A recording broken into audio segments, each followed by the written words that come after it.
Ba sút đây bong bò này bà cả lời dương màធ្វើការលៀងបន្លែយើងអញ្ចឹងបងប្អូនគ្នាបាទយកទៅឆាជាមួយសាច់ជ្រូកអញ្ចឹងបងប្អូនគ្នាបាទយើងធ្វើការលៀងបន្លែឲ្យវាបានស្អាតទៅណាបងប្អូនគ្នាចាំយើងយកទៅធ្វើម្ហូបអញ្ចឹងបងប្អូនឥឡូវយើងធ្វើការចាប់ផ្ដើមយើងឆាប្រឡប់ជាមួយសាច់ជ្រូកបងប្អូនគ្នាបាទឆាឲ្យរាងស្អិនទៅណាបងប្អូនគ្នាចាំយើងដាក់គ្រឿងដាក់អីហ្នឹងបងប្អូនគ្នាបាទយើងចាប់ដាក់ស្ករដាក់ប៊ីចេងដាក់ទឹកត្រីដាក់អីចឹងណាបងប្អូនគ្នាបាទយើងដាក់គ្រឿងសិនមកបាទហើយយើងភ្លុកអីមើលឲ្យអស់ចាំយើងថែមថយកន្លែងណាតិចចាំយើងថែមអញ្ចឹងបងប្អូនគ្នាបាទយើងលីងវាឲ្យវារាងស្អិនសិនមកបងប្អូនណាអុយស្អិនតិចសិនទៅ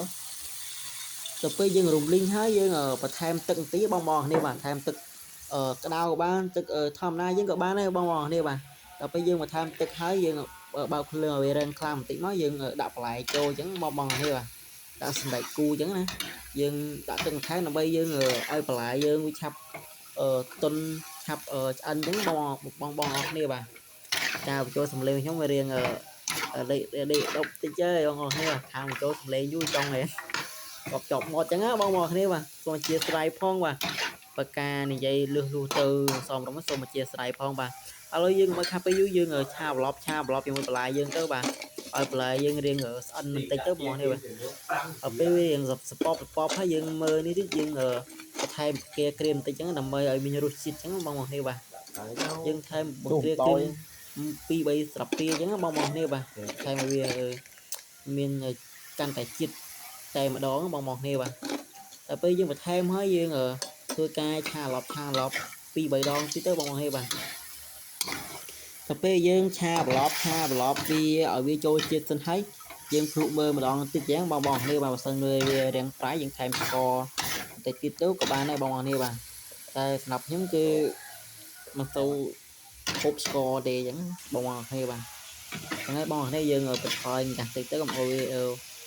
វារីទឹកពេកអញ្ចឹងបងប្អូនគ្នាបាទដល់ពេលយើងឆាប្រឡប់ឲ្យវារៀងឆ្អិនសាច់ជ្រូកឆ្អិនបន្លែអស់យើងធ្វើការដុសវាអញ្ចឹងបងប្អូនគ្នាបាទធ្វើការដុសវាដាក់ចូលចានទៅបងប្អូនគ្នាបាទដាក់ចូលចានយើងឲ្យរូបស្រេចមកបងប្អូនគ្នាបាទយើងដុសហើយអស់មកដល់ពេលយើងធ្វើការយើងដុសដាក់ចូលចានដាក់ឲ្យអស់យើងចាប់ផ្ដើមប្រតិបត្តិការអញ្ចឹងបងប្អូនគ្នាបាទពេលយើងដាក់ចូលចានហើយអស់ហើយបងប្អូនគ្នាបាទឥឡូវយើងមើលអស់ហើយទៅបងប្អូនគ្នាបាទតំដងអត់បងប្អូនគ្នាបាទសំដងដែរទេតាបងបាទទឹកដៃជីងពីទឹកដៃពិតតែម្ដងបងគ្នាបាទមិនលុំណាបន្ទាប់ពីយើងដួសដាក់ចូលចានហើយអស់យើងមកធ្វើការហូបជាមួយខ្ញុំទាំងអស់នេះអញ្ចឹងបងគ្នាបាទតើឥឡូវបងគ្នាយើងមកឲ្យខាប់ពេលយូរមកហូបបាយថ្ងៃត្រង់ជាមួយខ្ញុំទាំងអស់នេះបាទម៉ោង12ជាងហ្នឹងបងគ្នាបាទម៉ោង12ថ្ងៃត្រង់ណាយើងធ្វើការហូបបានបងគ្នាទៅបងគ្នាបាទតើឥឡូវមកខាប់ពេលយូរយើងចាប់ផ្ដើមទស្សនាវីដេអូយើងទាំងអស់គ្នាទៅបងគ្នាបាទជាតិមិនជាតិបងគ្នាអាចមើលខ្ញុំហូបទាំងអស់គ្នាទៅដឹងថាជាតិប៉ុណ្ណាបងគ្នាបាទហ្នឹងហើយអ្នកនរគ្នាកុំភ្លេចចូលមកកុំភ្លេចជួយ Subscribe និងសញ្ញាកណ្ដឹងម្នាក់មួយផងដើម្បីទទួលបានវីដេអូថ្មីៗពីខ្ញុំបាទអ្នកនរគ្នាបាទសូមអរគុណសូមជម្រាបលាបាយបាយ